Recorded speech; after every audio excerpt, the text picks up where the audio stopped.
It has been very well documented that in recent weeks and months that Porsche wants to join the grid in the near future. We have seen them have extensive talks with Red Bull, but the talks collapsed due to Red Bull not wanting to give up 50% to Porsche, which kind of makes sense on Red Bull's side as they will want to have the majority share in the business. Porsche wants to join the grid from 2026 when the brand new engine regulations are set to come in place, and it will be sensible time to join as they will not be behind everyone else if they choose to produce their own engines, just like Audi is trying to do. Porsche is a huge brand and they will bring in a lot of exposure to a team that they decide to join forces with. They are said to be back in talks with another team. What team is this? Would it be as successful as the proposed Red Bull move would have done for them? Well, let's go and take a deeper dive, shall we? If Porsche did decide to join forces with Red Bull, which right now has the fastest car and the best drivers, it would certainly be a success.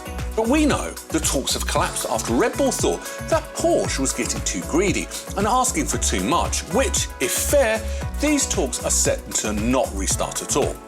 However, 50% owner and supplier of engines from 2026 almost done that deal. This deal does make a lot more sense for Williams than it does for Red Bull, looking at the bigger picture. Williams has been struggling financially for a while now, with the Williams family having to sell the business in 2022 due to poor performances and the effect of the pandemic on the team. Williams, of course, has been very poor for several seasons, with them fighting at the back of the grid, them having some highlights with George Russell getting a podium in Spa in 2021. But to be honest, even though this is good, a team with such prestige and the number of Constructors' Championships they have, fighting at the back is something they do not want to do. In 2022, Williams is by far the worst car, with them only getting 8 points this season so far. It looks like a long way back for the team. The 2022 regulations were a chance for them to climb back up the grid into the midfield, but they only fell back, and once teams are at the back, it is very hard for them to move up the grid from season to season without any more regulation changes. So looking at it, if this deal for Williams happens, it would be a chance for them to go maybe fight for the World Championships like they used to back in the day. This deal could go either one of two ways. It could be tragic and be as bad as the McLaren and Honda deal that happened many years ago. Or it could go the way of it being phenomenal and Porsche producing the fastest engine and Williams being able to fight with the Red Bulls come 2026. For Porsche, this is also a gamble, but it is also one they are willing to take. The deal with Red Bull would be a safe bet and they will join at the top of the grid. But with Williams, they are joining right at the back of the grid, but they could be the ones to drag Williams from the bottom to the top, which would raise a lot of eyebrows in the paddock, and people will want the Porsche engine. One further reason that Porsche will want to join in 2026 is that Audi has announced they will make engines for Sauber come 2026. This is very close competition, and they want to get one up on them.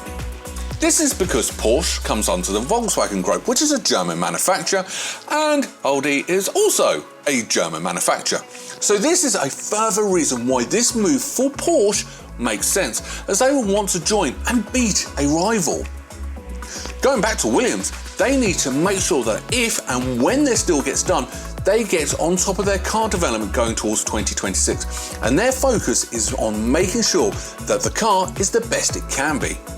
Of course, with them being at the bottom of the Constructors' Championship, they will not get a lot of money, but they will get the most wind tunnel time, so they must take advantage of this, so they maybe are still not at the bottom of the grid come 2026.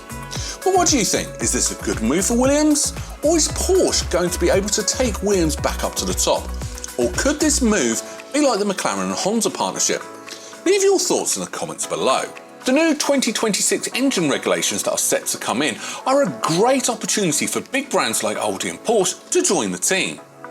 It was announced earlier this year that Audi would join forces with Sauber and they will drive under the Audi name once the partnership with Alfa Romeo runs out. This move for Audi is huge, as to have another German manufacturer join the sport is also huge, so they could possibly challenge Mercedes. But having Audi and maybe Porsche on the grid, it puts more eyes on the sport, especially from people in Germany. Teams will want to be able to market themselves as best as possible, and Porsche and Audi could possibly get some German drivers on the team like Mick Schumacher, Nico Hülkenberg, and maybe even Sebastian Vettel if he decided to rejoin the sport after several rumours have come out. Porsche and Audi joining at the exact same time will also bring a lot of rivalry into the paddock, as they will want to get the best out of one another. They will both be down at the bottom half of the standings, meaning that they will want to make sure to make the right engines so they can have the best opportunity to beat one of the big teams, Ferrari and Mercedes. Porsche will want to join the sport and cause an upset, and they will want other teams who buy their engines from other teams to look towards Porsche. Having more people on the grid using your engine not only brings in some more money, but it looks good on the brand too, as whenever you see the team Porsche will always come up right beside it. In 2026, we could also see a whole new shuffle up on the grid. Even though it's not as big as the 2022 regulations that affected nearly all of the teams, each team must nail the new engines, as if you're a manufactured team like Ferrari, Mercedes, Red Bull or Alpine, you will not be buying engines from other people, so these teams have to make sure they get all of the 2026 regulations spot on. Porsche is a huge brand and they bring in a lot of funding to Williams, and by having 50%, they will more than likely change the team's name to something like Porsche Williams. Changing the team names, it brings a lot of new marketing, as having a car manufacturer like Porsche own your team allows more merchandise and opportunities for sponsors to come in. But no offence to Williams, they are not a big brand and they only feature in Formula 1, and that is it. They do not produce cars as Porsche does. But the real big question here is, will the deal actually go through this team, or will Porsche get greedy as they did with Red Bull? As for Williams, they do need a change of something major like this to get out of the bad form and years they have had to endure. Will Williams be back come 2026? Leave what you think in the comments below.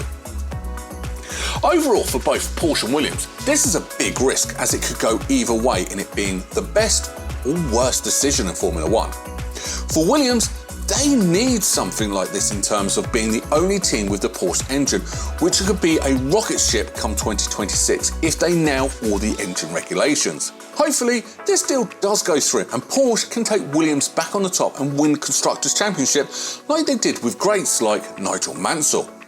Will this move be successful, or will it fail? Thank you for watching this video, and make sure to like the video and subscribe for even more awesome Formula 1 content.